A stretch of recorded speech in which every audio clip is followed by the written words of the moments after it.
श्री शिवाय नमस्तुभ्यम। हम सबको पता है कि इस टाइम पे पूज्य गुरु जी की जो कथा है वो कुबरेश्वर धाम सीहोर में चल रही है। और कल की कथा में गुरु जी ने भौरेंद्र चक्र वाला एक उपाय बताया जो कि बीमारी को ख़त्म करने के लिए बहुत ही ज़्यादा आसान है। तो मेरे पास मैसेज आए, भैया जो भौरेंद्र चक्र जल चढ़ाने का नियम है एक बार आप ठीक से समझा दें कि जल हमें कहाँ कहाँ पे चढ़ाना है, कितनी बार लोटे को घुमाना है, कैसे चढ़ाना है, जिससे हमारे घर की चाहे वो कितनी भी पुरानी बीमारियाँ हो, कैसी भी बीमारी हो, वो ठीक हो जाएगी। ठीक है, समझने की कोशिश करेंगे।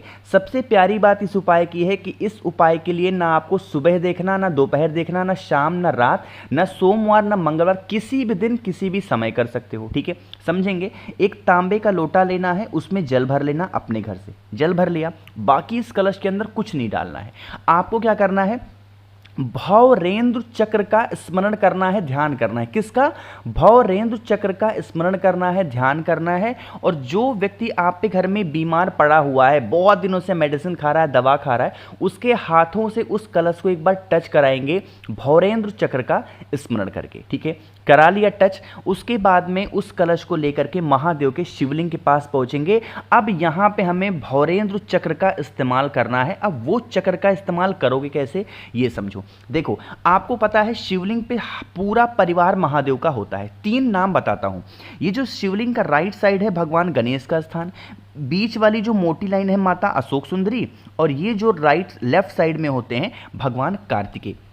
यहीं पे आपको क्या करना है, जो एक लोटा जल लेके गए हो ना, वो आपको भगवान गणेश और भगवान माता अशोक सुंदरी और भगवान कार्तिकेय, इनके स्थान पे इसी तरीके से चक्र बनाते हुए चढ़ाना। कहीं और नहीं चढ़ाना है, सिर्फ इसी जगह पे चक्र बनाते हुए चढ़ाते जाना, चढ़ाते जाना, चढ़ाते जाना। ठीक है, चढ़ा दिया। जब थोड़ा सा जल आपके कलश में बच जाए, बहुत ज़्यादा नहीं, जब थोड़ा सा कलश आपके जल में कलश में जब जल बच जाए, तो उस बचे हुए जल को भौरेंद्र चक्र का स्मरण करते हुए श्री शिवाय नमस्तुभ्यम का ध्यान करते हुए समर्पित करना। जब जल चढ़ाओगे, ये जल क्या होगा, बहता हुआ इसी जलाधारी से नीचे गिरेगा। इस जल को थोड़ा सा रोक लेना। ठीक है, और इस रुके हुए जल को लेकर के आप अपने घर चले जाना। भौरेंद्र चक्र का स्मरण करेंगे, महादेव से विनती करते हुए, चाहे 1 चम्मच जल है या फिर आधा चम्मच जल है, उस बीमार इंसान को आपको आचमन करा देना है, पिला देना है। ठीक है, पिला करके देख लेना। लगातार इस उपाय को 5 दिन करके देख लो। 5वें दिन के बाद आप फिर से एक बार रिपोर्ट कराना, एक बार फिर से आप अपना चेकअप करा के देखना, आपको बहुत ज़्यादा अंतर देखने को मिलेगा। ठीक है, कल की कथा का बिल्कुल सा नया सा ये उपाय था, तो आप सभी को ध्यान रखना है। बस जल चढ़ाते टाइम चक्र बनाना है इन्हीं तीनों लोग के स्थान पे, और बचा हुआ थोड़ा सा जल बचा लेना, और फिर उस जल को महादेव के शिवलिंग के ऊपर। बात आई क्या समझ में? तो यहाँ पे हम लोगों ने आज पहले उपाय की बात की जो कि भौरेंद्र चक्र वाले थे। अब कल की कथा में सीहोर में पूज्य गुरु जी ने अपने दूसरे उपाय को भी बताया था, और ये जो दूसरा उपाय है ये है आदे महादेव के नाम से। किसके नाम से? आदिश महादेव, या फिर आप आदेश महादेव भी कह सकते हो। ठीक है, समझेंगे। कहो भैया आदेश महादेव का उपाय जो है वो हमें कहाँ पे फायदा करेगा, किस उपाय के लिए है? तो ये होगी आपकी इच्छा के लिए। इच्छा मतलब कि चाहे आपकी घर खरीदने की इच्छा है, आपकी बाइक खरीदने की इच्छा है, साइकिल खरीदना हो, या फिर आपकी कोई ऐसी मनोकामना है पूरी नहीं हो पा रही है, या फिर आपके लाइफ में बहुत अड़चन आ रही है, दुविधा आ रही है, तो इस उपाय को करेंगे। ठीक है, समझेंगे। सबसे पहले यहाँ पे स्क्रीन पे आपके सामने दिख रहा होगा बेलपत्र, महादेव को बहुत प्रिय है, तो एक बेलपत्र लेंगे, बहुत ही प्यारी सी। बेलपत्र को लेने के बाद में गुरुजी ने एक बताया था यज्ञ पवित्र, बोला था नहीं बोला था, यज्ञ पवित्र लेना। अब उसी यज्ञ पवित्र को हम अपनी आसान भाषा में जनेऊ बोलते हैं। क्या बोलते हैं? जनेऊ। ठीक है, जनेऊ लेंगे, मात्र 1 लेना, बहुत ज़्यादा नहीं लेना। जनेऊ ले लिया। साथ ही साथ आपको एक सफ़ेद पुष्प लेना है, कोई और रंग बिरंगा फूल मत लेना, सिर्फ और सिर्फ सफ़ेद फूल लेना।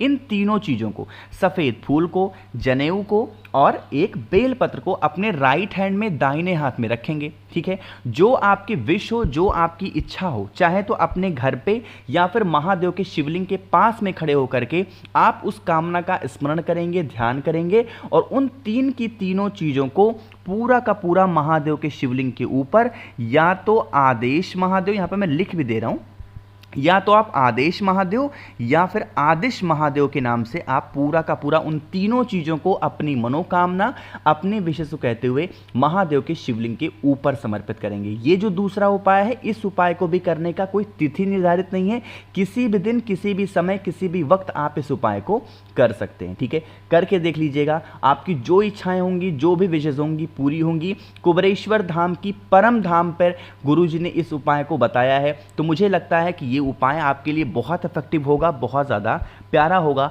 आप सभी को ज़रूर से ज़रूर करना चाहिए। ठीक है, समझे आप। चलो अब इसी वीडियो में हम लोग बात करते हैं अपने तीसरे उपाय की, जो कि लाल कपड़े के साथ करना है। यह उपाय इस कथा के नहीं है, गुरुजी ने बिहार में कथा कही थी, उस कथा के ये उपाय हैं। ठीक है, अब इस उपाय के क्या फ़ायदे होंगे, क्या क्या आपको करना होगा, उससे पहले जल्दी से करेंगे वीडियो को लाइक, और जितने ज़्यादा आप शेयर कर सकते हैं इस वीडियो को शेयर करिएगा, और सभी लोगों को चैनल सब्सक्राइब करना है। ठीक है ना।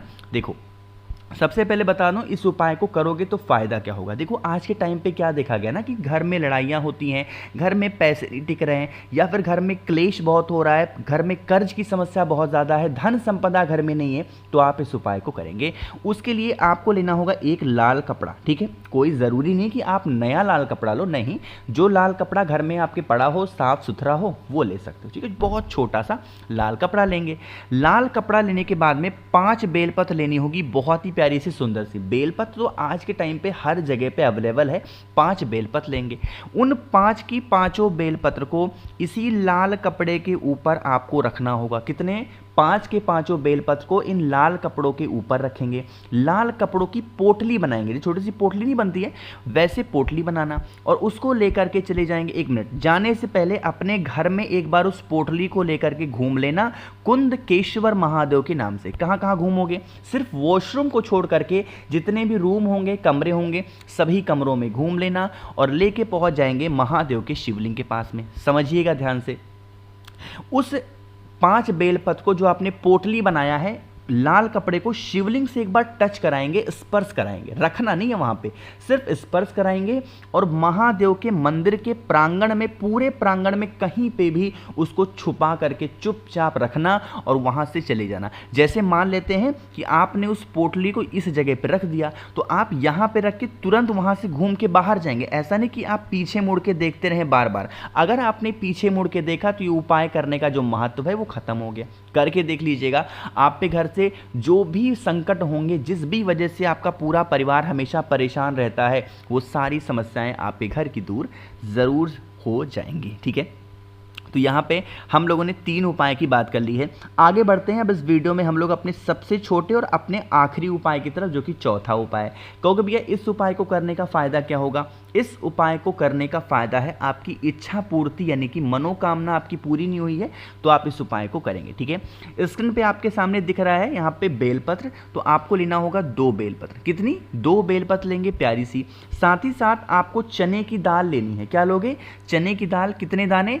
7 दाने लेने होंगे चने की दाल के। ठीक है, उसको लेंगे, एक तांबे का लोटा लेंगे, जल भर लेना, और पहुंच जाएंगे महादेव के शिवलिंग के पास में। सुबह, दोपहर, शाम, रात कभी भी जाओ, लेकिन इस उपाय को करने का जो टाइम है, जो नियम है, वो है बुधवार का दिन। कौन सा दिन है? बुधवार। कोशिश करेंगे बुधवार को करेंगे। आपको क्या करना है?